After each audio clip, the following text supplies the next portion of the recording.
Good afternoon, everyone. Welcome, welcome. Thank you for being here. We're excited about your interest in the Digital Opportunity Grant. Welcome to the first info session about the grant, one of many. So I'm Maggie Woods. I'm Deputy Director of the Office of Digital Opportunity. I'm joined by my colleague, Adrienne Clark, who will be speaking a little bit later.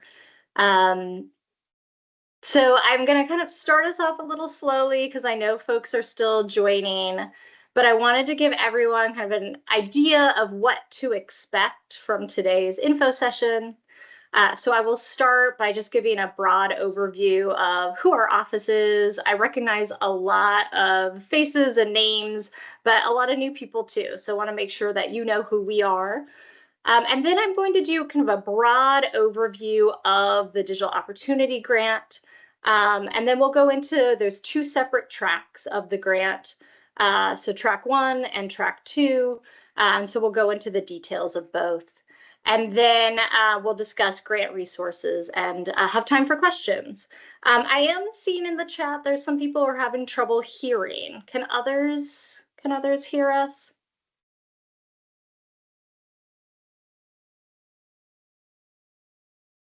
Okay, it sounds like I'm getting thumbs up that people can hear, so that's great. It might just be one person's issue. Okay, thank you. Thank you all.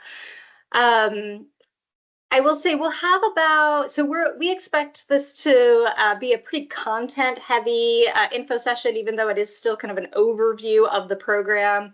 So we'll be talking for about 30 to 45 minutes, and then we'll have time for questions. I encourage you to put in any questions that you have in the chat. That helps us identify what questions people are having. So any questions that we don't get to today, we can kind of go through them and make sure that we are addressing them in our FAQs, which will be updated regularly on our website. So please don't hesitate, put in questions, and we'll get to as many as we can. I also want to note, because I know that there will be questions on this, is that we will be putting these slides as well as this recording on our website. So you'll be able to go back to it and reference anything that we mentioned. Okay, so I just want to start with a quick overview of who we are. So we are the Office of Digital Opportunity. We sit within the Department of Information Technology, which is a cabinet level agency in the state of North Carolina. And we are in the Division of Broadband and Digital Opportunity. There are 2 offices in that division, our sister office, the Broadband Infrastructure Office, and our office. The Broadband Infrastructure Office is focused on ensuring that every North Carolinian has access to high-speed internet. And our office, the Office of Digital Opportunity, is focused on all the other elements of the digital divide.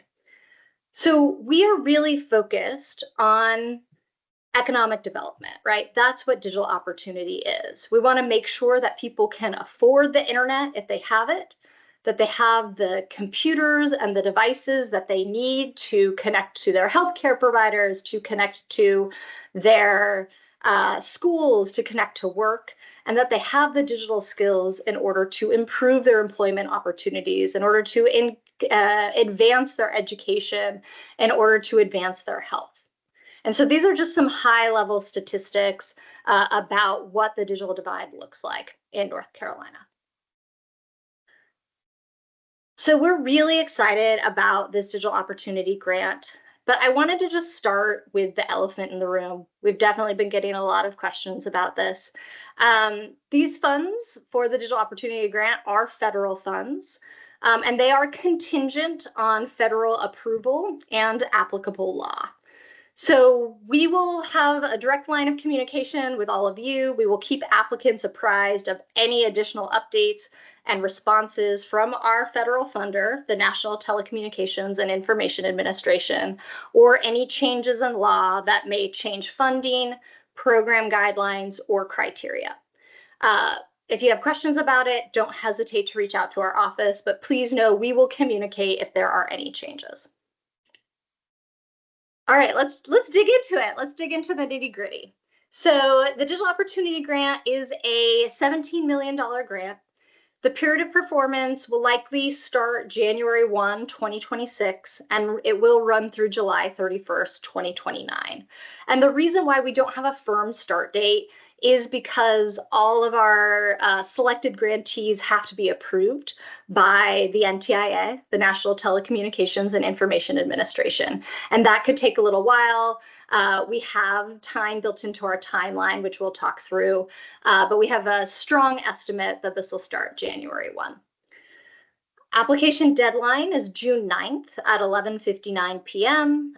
You can find the application materials and link to the applications on our website. And we do expect to fund between 10 to 15 projects total. So if you're doing the quick math in your head, what that means is that we are really looking to fund large scale projects, right, with the $17 million that we have. What is the purpose of this grant? The purpose of the grant is to develop new and expand existing digital skills, digital navigation, and online safety programs, as well as to create a structured system for the provision of deployment of computers to increase ownership, help desk, and technical support to those who need it most.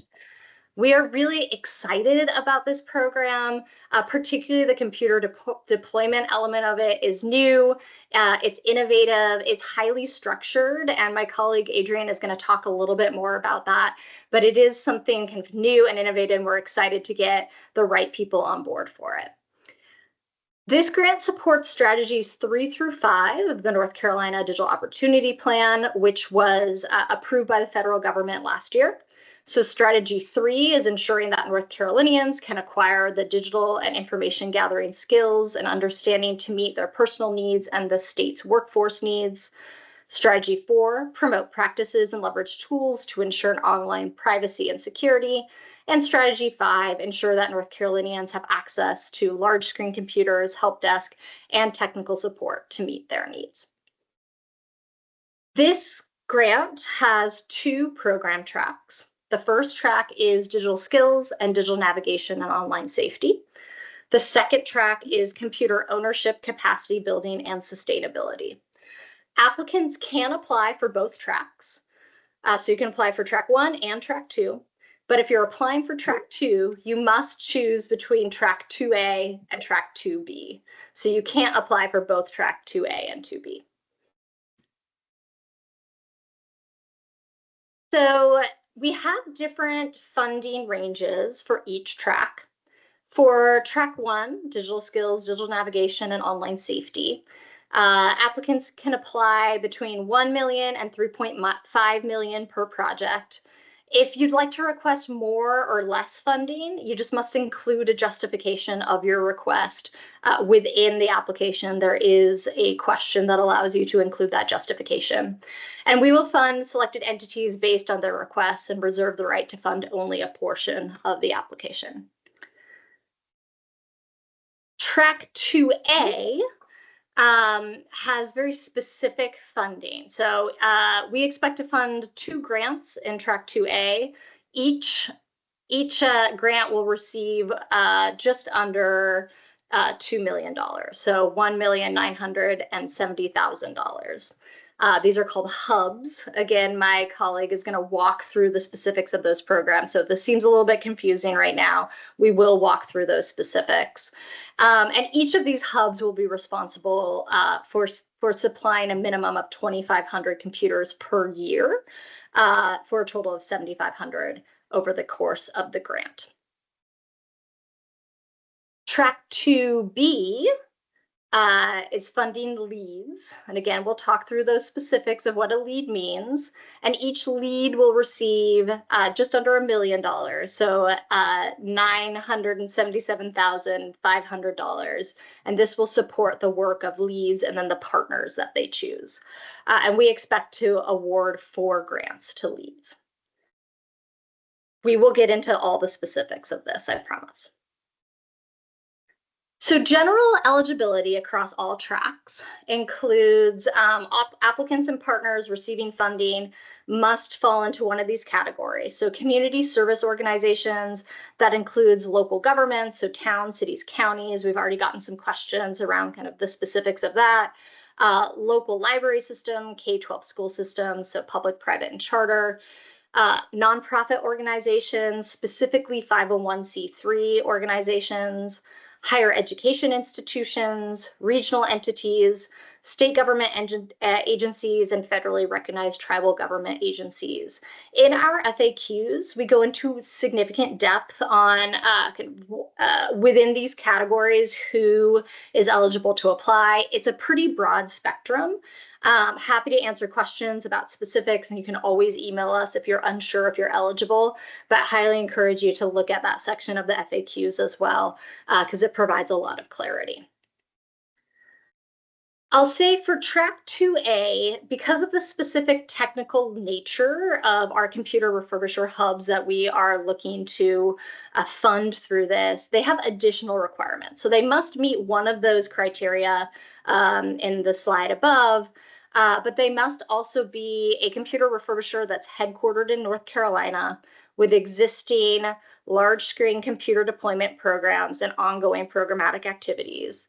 They must currently already serve a minimum of 10 community-based organizations. So we want to see that these are groups that are deeply connected already in North Carolina communities. They must deploy a minimum of 2,500 large-scale computers annually to North Carolina residents, and they must have operated within North Carolina for a minimum of 7 years. So again, this is just the criteria for eligibility for track 2A. So in terms of who should be program participants for this, this program is serving all digitally excluded populations in North Carolina. And I'll note that the guidelines as well as the FAQs link to who the NTIA is currently identifying as the most digitally excluded populations. And in our FAQs, we do also walk through examples, a pretty extensive list of almost 20 examples of who program recipients could be. I'm happy to answer more specific questions about this, but noting that this grant program is meant to serve all North Carolinians. We do have some specifics on geographic reach, in that priority will be given to organizations that are regional or statewide and that will partner with or subgrant funding to smaller local organizations. So again, like I said, we have $17 million. We're looking to fund between 10 to 15 grantees. And so what that's really going to mean is organizations that either have members that represent smaller grassroots organizations or who have deep community trust within organizations and can partner or subgrant to smaller organizations. Okay, so we noted that applications must be submitted by June 9th via a Qualtrics application. So it's a pretty simple, kind of user-friendly application to use. We're using a different application platform this time than last time. There is an application for each track, and you can find that on our website, which is linked here. I'll just note that the only part that, there are two separate applications. So if you're planning to apply for track 1 and track 2, the only part that might be repetitive is kind of the beginning part that asks you to put in the name of your organization, your EIN number, things like that. But there's not much that is kind of repetitive over the two applications. If you want to get a sense of what's in the application, we do have a list of all the application questions it's also on the website, as well as other key resources. So definitely encourage you to check those out. Applications will be reviewed by kind of an external committee of digital opportunity and community partners, as well as other state agency officials. Ultimately, though, the Office of Digital Opportunity team will review those recommendations and make the final selection criteria and decisions. This is the timeline for application. all the way from when it opens to when we expect to have programs start. So you saw the application window opened last week. This is the first of a minimum of 2 information sessions. We are also going to do track deep dives, we're calling them. So these would be specific webinars focused on track 1 and specific webinars focused on track 2. We should have those dates on our website by next week. And then we'll also do drop-in office hours. We've found this to be very helpful in previous grant programs where we'll do a broad overview of the program, but leave most of the hour to just field questions from all of you. And it's kind of drop in, drop out. You can be a listener, you can just, or you can ask your question and leave. The funding application will close June 9th, 11:59. I feel like I've said that again and again. I think you'll see it again in some slides. We want to make sure that you understand the deadline. And then we do expect to make contingent awards in September to our grantees. And these are contingent, again, because the NTIA has to approve of our grantee selection. We do think it'll take a couple months for that approval to happen because it has to go both through NTIA as well as a group called NIST. They do all the kind of budget review. And then we expect to receive awards in probably late November. We'd work on signed contracts and get starts for these projects January 2026. Though, of course, if anything would change, we'd, of course, keep our contingent grantees up to date. So that's general overview of the grant. There's a lot of specifics. You saw the guidelines. They're pretty in depth. But this is meant to give you the broad brushstrokes of the program. So I want to now jump into track 1 and talk a little bit more specifics on track 1. And then I'll pass it to my colleague, Adrienne, who will talk you through the specifics of track 2. So track 1 is really meant to support strategies 3 and 4 of North Carolina's Digital Opportunity Plan. So again, these are the strategies that are working to expand digital literacy, digital navigation programs, as well as online safety.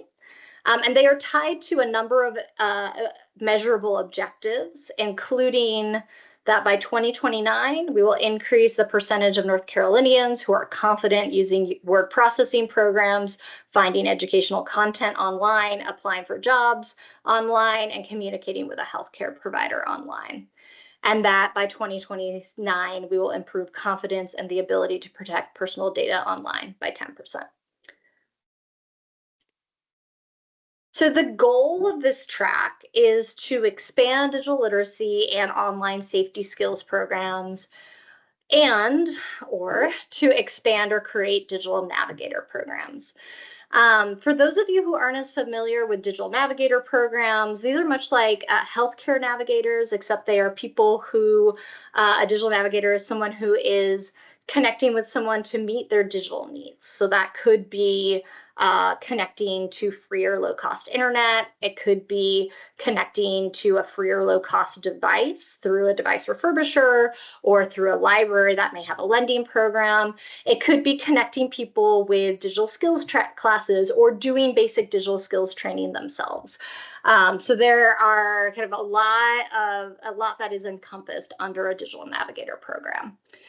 And this grant is really meant to both increase the capacity of current digital literacy and digital navigation programs led by partner organizations across the state. I know many of you are calling in from those partner organizations who've been working in this field for quite a long time. But it's also key to us to support the development of new programs that target funding for organizations with strong community trust, but may not have been kind of integrated into this field previously. So we're both looking to build capacity of current programs as well as build new programs to build the capacity of other organizations.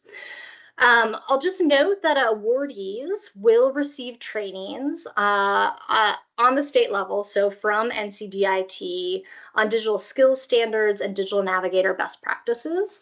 for alignment with their programs. So we are currently working with a research team at NC State, as well as stakeholders on the ground, to develop a list, a curriculum of standards in North Carolina for what it means to be a digitally skilled person, as well as pulling together a list of what are best practices in North Carolina for digital navigators and digital navigation. These are all built upon kind of the previous research, frameworks, everything that is already in the field. So we don't expect finalists to be far off of these standards, but we hope that this remains a resource for them, so they can have access to existing curriculum that is available within kind of the universe of digital skills and digital literacy, as well as has access to best practices that were pulled together by digital navigator programs in North Carolina. Total funding for Track 1, we anticipate just over $9 million funding for Track 1. And we do expect to fund between 4 to 9 projects in Track 1. And you'll see there that I reiterated when our deadline for applications are, just to make sure that everyone knows. So, and then also I wanted to note that as part of the application for Track 1, applicants must include a list of partners or subrecipients that will be involved in the project and describe their specific role in the project.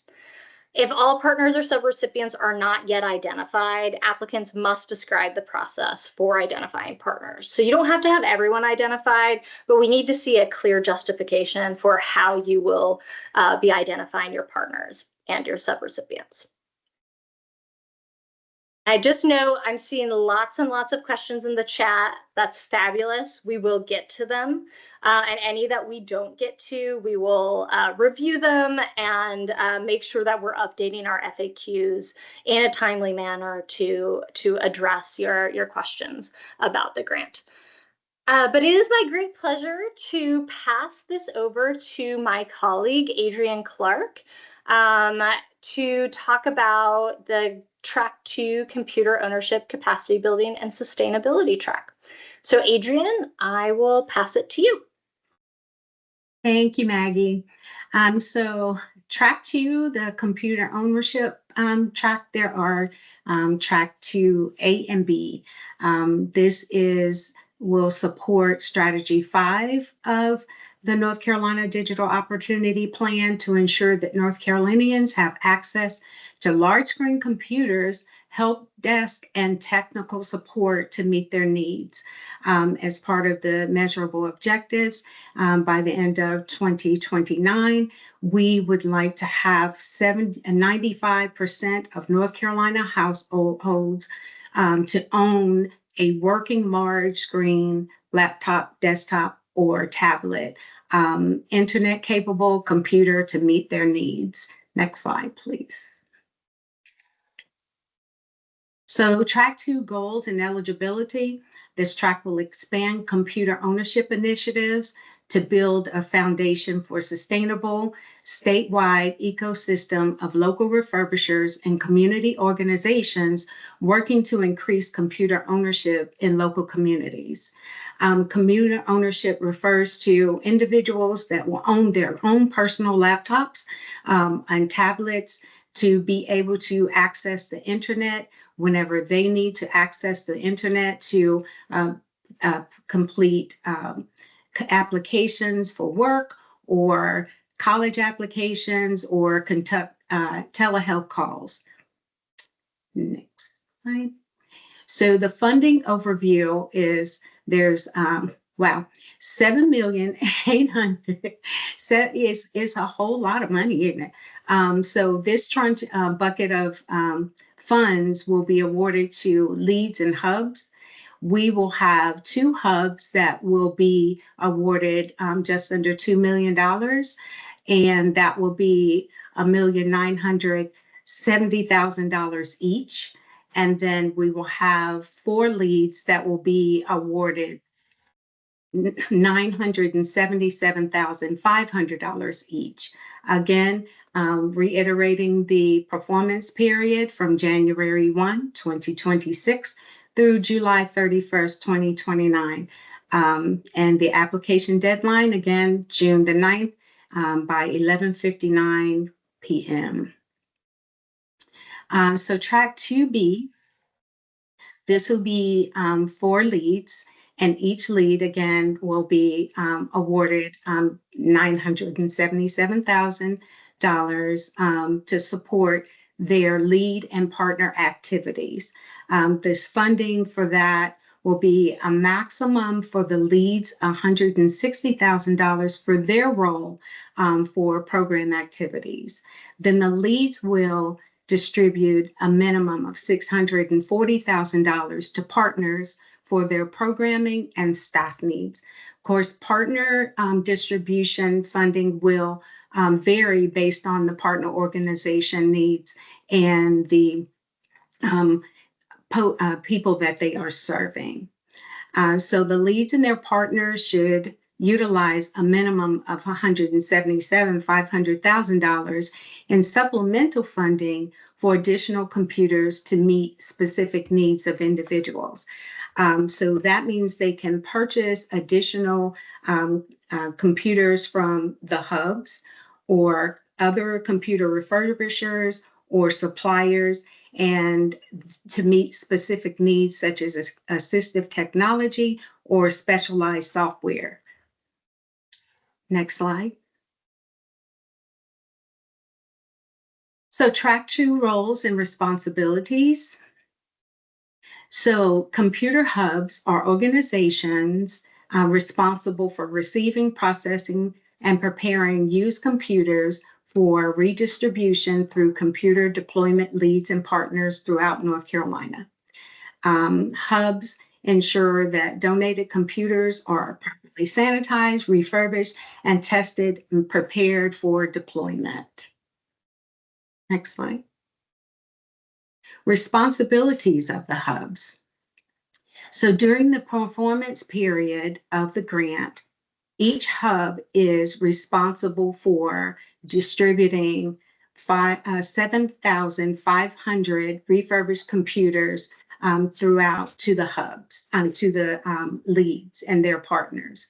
They acquire and process and refurbish the computers, transport them, provide warranties for computers delivered to the leads, help desk support, participate in computer deployment training, mentor and build relationships with leads and partners, collect data, and provide feedback from recipients. Next slide.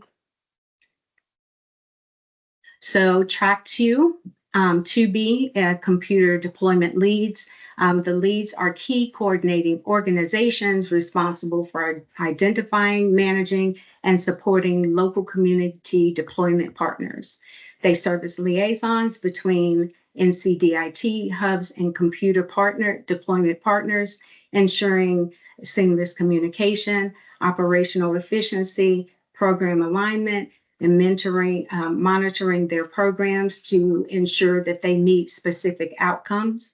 And they will subgrant funding to the deployment partners.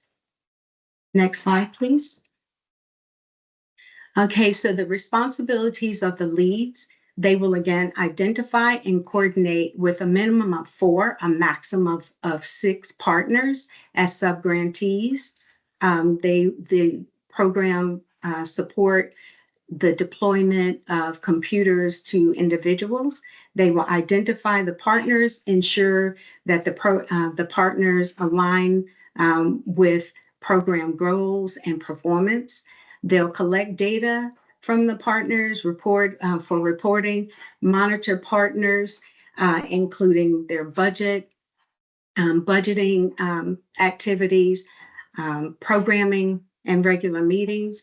They'll participate in deployment training, accept the computers from hubs, transfer them to partners, provide support to partners to expand and strengthen their capacity, procure computers in addition to those received from their hubs.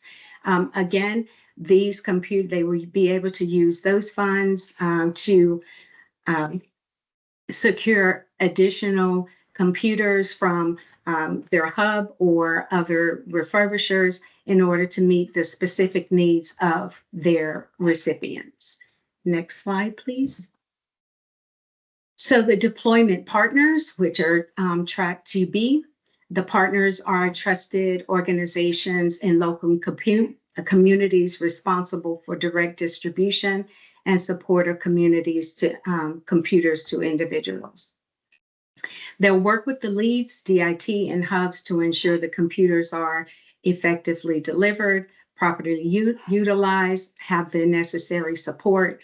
Leads must designate and subgrant at least 4 to 6 partners again. Leads can also be designated partners and receive associated funding to also serve in this role.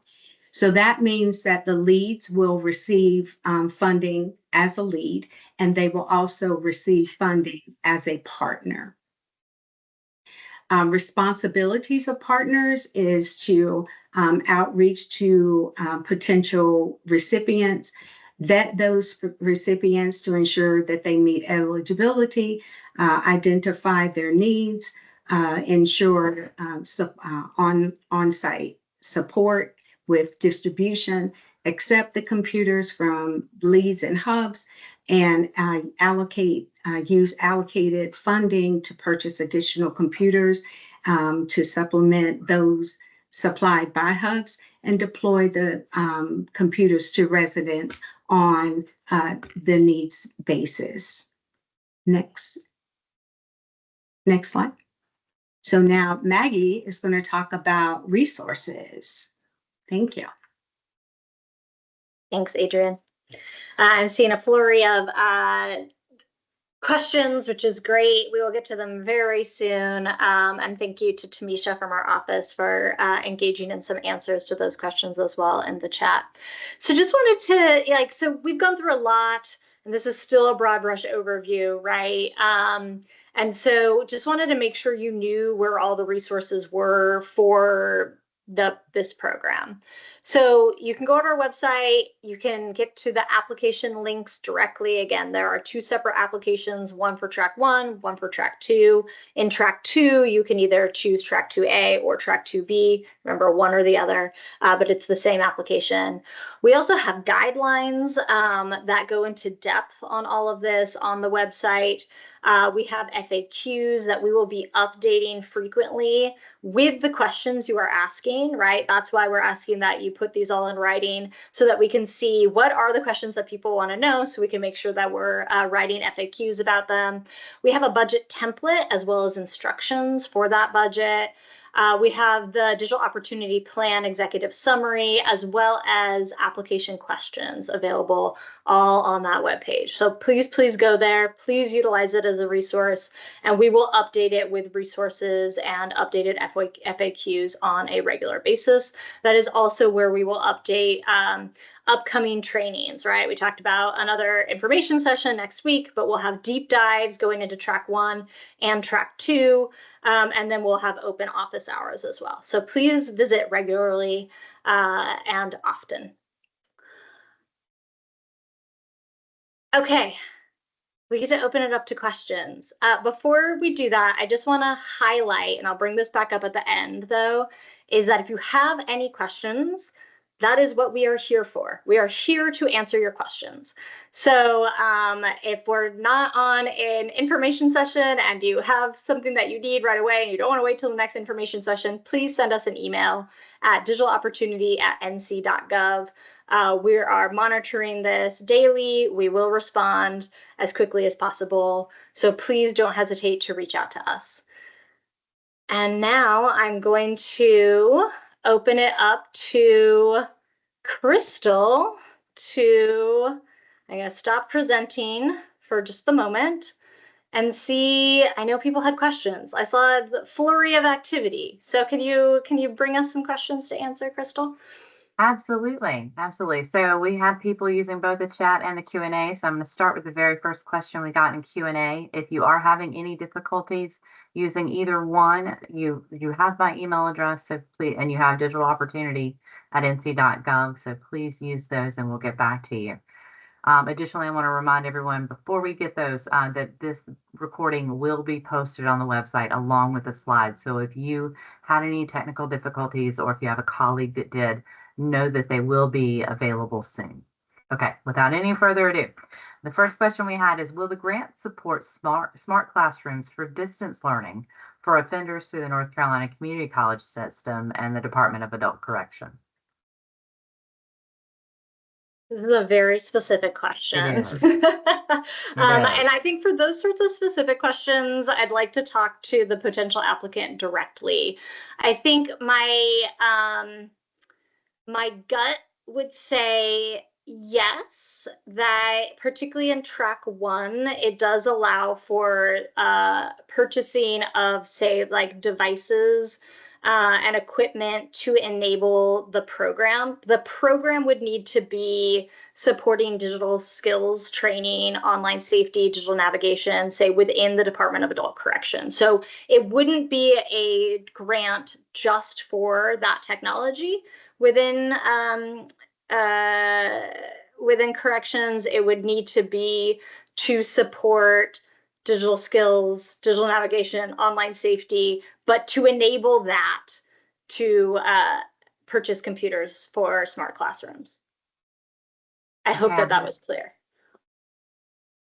I have a bit of a broader question now. Okay. So can you define large screen monitors? Yes. Adrienne, do you want to tackle that one or get us started? Large screen would be your laptops. It would be everything larger than a cell phone. It would be laptops, tablets. In some cases, that would be some of the specialized equipment would be an iPad, a desktop. So anything larger than a cell phone. And I believe we have this definition in our guidelines. I will double check. If we don't, we'll make sure to add it to the FAQs. Mm-hmm. And we can add it to FAQs regardless. Yeah. Thank you. Okay, now we have a little more in-depth question. This is speaking specifically to the grant questions for track 2B. How does the note that mentions there can be no duplicative activities or expenses between the funding requested through this program and any applicable NTIA Digital Equity Competitive Program funding? Yeah, so this is across the board, not just for 2B. This is for all tracks. And I'm going to give an answer, and then Tamisha, if you're able to clean up my answer at all, would welcome that. Basically, with any federal funding, you can't have funding, like federal funding can't be used to fund the same thing that you're funding with other funding sources. So we call out the competitive grant as an example, but I believe the rest of that sentence also says private and other sources of funding. And so basically what we're saying is that if you're, let's say you have a digital navigator program that's funded through the competitive grant or a private funder, and this program would fund that same digital navigator program for the same period of time without any kind of, capacity change. You're not expanding it. It's the exact same program. That is duplicating funds. Now, these funds can complement, right? It might be to expand your digital navigator program. You might be in one county, but you want to expand to 6 counties. This program would enable you to do that. So you are leveraging funding that you have and using our funds to expand. Tamisha, what did I get wrong there? Does that make sense? You got it all right. Okay. Thank you. Thank you. I hope that clears it up. Yes, there was another question further down about if you were a previous grantee, can you still apply for these funds? So I think that's along the same lines. Yes. The answer is yes. That's an easy one. We will just ask, you'll have to say that you are a grantee in your application in that funding question. Though, of course, we will know if you are a grantee. But note it and note how this program would, expand or continue to sustain the work that you're doing. On that same line, it's asking, is there a match aspect to that? No match. And what are the cybersecurity limitations outside of networking hardware? That too in depth. Limitations. I don't know if I understand the question. I don't know if that person can be unmuted, and it might be a question we need to get back to you on. See, that And it came depends on from, which. let's see if I can unmute you really quickly. They're in a place they can. Or if you could respond back via chat. Let me see real quick. Wayne Hunt, here we go. Let's see. Can I allow Mike? I can. Haha, allow Mike. So, Wayne Hunt, if you can unmute yourself and ask the question. Good afternoon. So in the track one documentation, it was talking about that you could not use cybersecurity funds for network hardware in one portion. Is it just hardware, or is there licensing? What other limitations might there be? Let me get back to you on that one. That's a really good question. And I'll email you directly. That'd be great. I think we'll have your email in the registration. So yeah, let me get back to you, and we'll add that to the FAQ so that everyone knows the answer to that. Perfect. Thanks for the question. Okay. Back over to the chat. Let's see.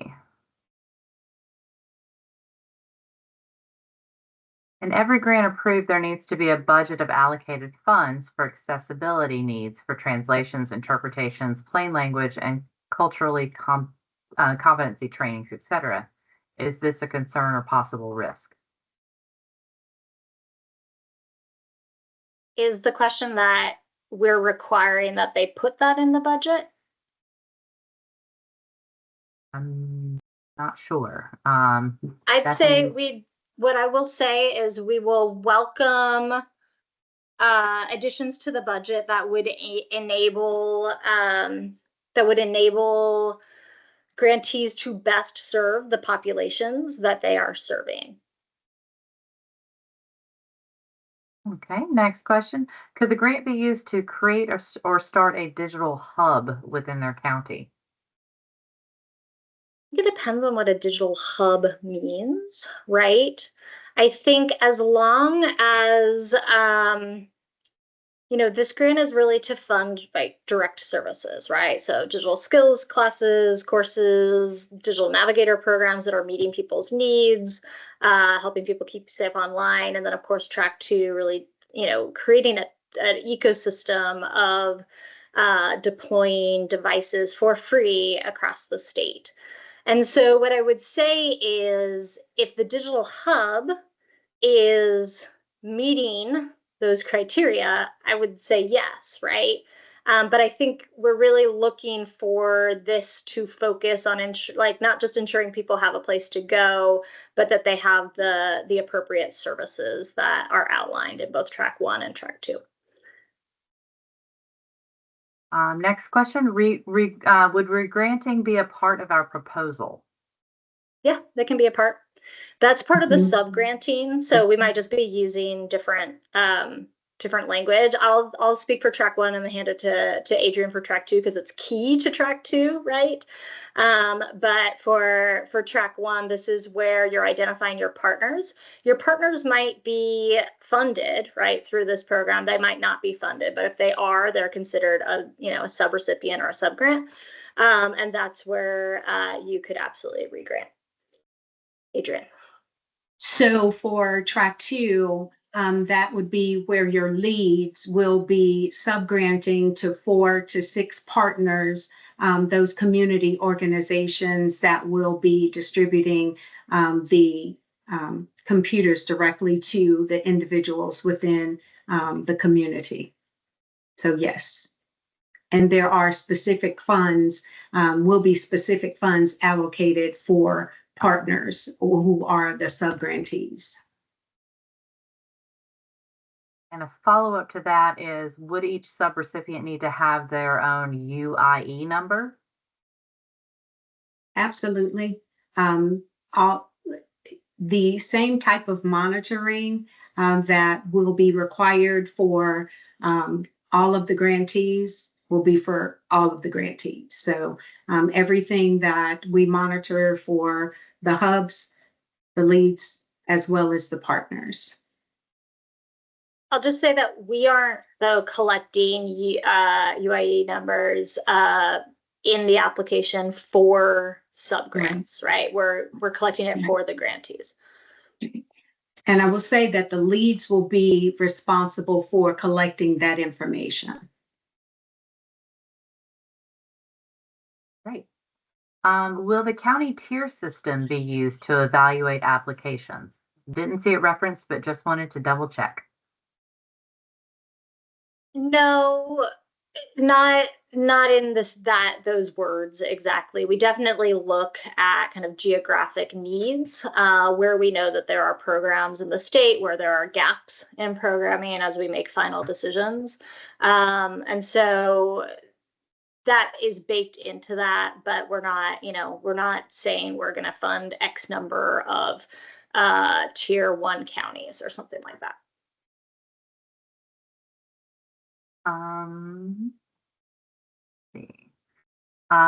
If there's an existing nonprofit the county supports, which currently distributes computers to individuals, could we use the funding to expand the existing program? Yes. There are quite a few questions about that, about extending existing programs. So I believe Yes. that's applicable to all. Yes. And that's part of the strategy is that this funding helps to expand what already exists. Part of it is also to find, like organizations that have the community trust that are doing really good work within community, but might not be playing this role as either a deployment partner or providing digital skills or digital navigation programs, but it makes sense for them to do so. So it's a both and. We want to build capacity of those who have been doing this work, and then we also want to build capacity for those who haven't. Okay. Another question, will there be any requirements for the refurbisher hubs to also provide computers equipped with assistive technology for individuals who have disabilities? So that's not a requirement there. They could, the leads and partners will be able to use those funds, the additional funds, to be able to purchase those specialized equipment for assistive technology as well as specialized software. And I'll just say that and I don't know if Tammy's on here, but we do work really closely with the Office of Assistive Technology at the state and have had some initial conversations about how best to kind of align this work. A lot of computers already have a lot of accessibility features baked in that assistive technology program could help us ensure that the hubs and leads and partners are trained on those accessibility. It doesn't mean there might not need, like we might not need other assistive technology, and Adrienne answered that question perfectly. There are funds to do that, but that some of this could be built in. Great. Okay. Next question. This is a fun one. If you want to be a 2A partner or Track 2A partner, will there be a way to let organizations know you're willing? Yes, so you will apply, and then there are different the criteria that they will use to be able to identify their partners. But since they do have to identify them in advance, I mean, I would say put your email in the chat right now. Say that you're interested. This would be for Track 2B, right? Just clarifying. Yeah. But please do that. Yeah. And I would also say if there's anyone kind of interested, and we might get into this more when we do the deep dive into Track 2, but folks who are interested in applying for leads, they may want to do a call out on the call for potential partners. We absolutely love collaboration. So yes. And can you provide a little bit more clarity on track 2? We have a question about if folks are just checking out computers to residences or companies, or if it's an actual ownership piece. This is for ownership. Ownership is what we're looking at, because the goal is to have North Carolinians to own personal computers in their homes to be able to utilize whenever they need to for whatever they need to utilize it for. Okay, well, the questions keep coming, so we're going to go into speed round. So this is another clarification on how you can participate in multiple tracks. Can you be a partner to a lead on track 2 to distribute laptops and be a recipient of a grant on track 1 to expand a digital navigator program? Yes. You can do both. Awesome. Okay, can a subrecipient be a group of organizations dedicated to digital opportunity? Oh, wow. Yep. Okay, another question for deploying, does that include setting up the equipment in their home? Also, what about software for the computers? So the refurbishers will have the computers ready, software ready. They will have, there are minimal specifications that they are required for each piece of equipment before it leaves their doors. So they will have them refurbished. They will have the appropriate operating system and equipped on the laptop. These laptops or computers go to the leads and the partners, and the leads and the partners will distribute them to the individuals. The hubs will not be responsible for setting them up in their home. So, yeah. But the leads won't be, or partners won't be responsible for setting them up in the home either, just to get them to the person. And they'll probably, during their training, they'll let people know that'll be part of the training to how to plug it in and what they need, to operate the equipment. Okay, we've got one more rather specific project idea. Can funds be used to teach cybersecurity skills for certification and youth coding workshops? Yes. That's part of digital navigation, yes. Yeah, or track 1, which would be Track 1. just could be focused just on that. Yeah. Mm-hmm. Okay, scrolling down, I see lots of people willing to collaborate, which is great. Good. Yay. Now let me flip back over to the Q&A. I believe we have a few there too. We do. In the guidelines, it says large-scale projects are preferred for track 1. What would be considered a large scale? And is that in terms of number of people served or geographic representation? Both. We didn't define large scale for a reason, right? We didn't want to put parameters on the way people are thinking about it. I will just note that we are looking to fund programs at scale that will serve multiple counties. In previous grant programs, we had folks, apply a certain amount of funds per county, and we got rid of that. Because we also understand there might be a focus on specific groups or something that might be like not quite work within county lines, might be supporting kind of a statewide effort. So it's not a great answer, but I would just say we want grantees to be thinking big, both geographically. We will be asking for how many individuals you are serving. We are really tying this to being able to meet some of our goals in the digital opportunity plan. And so I think if you can think large scale geographic, multiple counties to statewide, as well as at scale for individuals, whatever that means for you. Okay, one more specific kind of ask, would telehealth devices be eligible for funding in this grant? Yes. Yeah. Perfect. Mm-hmm. And then can you readdress one more time about how these funds are federal funds and how that they require approval? Yeah, so these funds come from the National Telecommunications and Information Administration, the NTIA. They're out of U.S. Department of Commerce.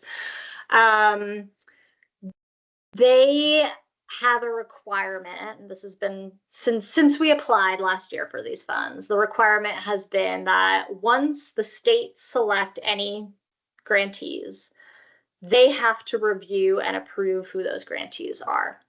And not only do they have to approve it, but NIST, which reviews all budgets and things, have to review as well. So we expect that to be a several-month process. We expect to announce our contingent grantees in September, send a list of who those grantees are to the NTIA at the same time, so September, and then it'll take however long it takes them to do the review process and then approve those grantees. We do expect them to approve, but we will of course communicate if something is not approved. I hope that clarifies it. So one final question, could hubs also prepare accessibility hardware and software preloaded on devices if requested? They can, but that would be a request, you would talk to your hub directly about that, but they could, because they also have funds to be able to purchase specialized equipment. Well, that's all the questions we have in the chat and the Q&A. Thank you all so much for being here. If you have further questions, please don't hesitate to reach out to us at digitalopportunity@nc.gov. And I'll hand it back over to Maggie and Adrian for any final remarks. I think you stole the final remarks, which was just thank you. Don't hesitate to reach out. That is why we are here. So please reach out, ask us questions. We look forward to seeing you next week. Next week's webinar will be really similar to this. We might shift around some slides based on the questions that happened today, or add a couple slides. We will follow up with those that we said we would, and then we will look through these questions and make sure that we're updating our FAQs appropriately.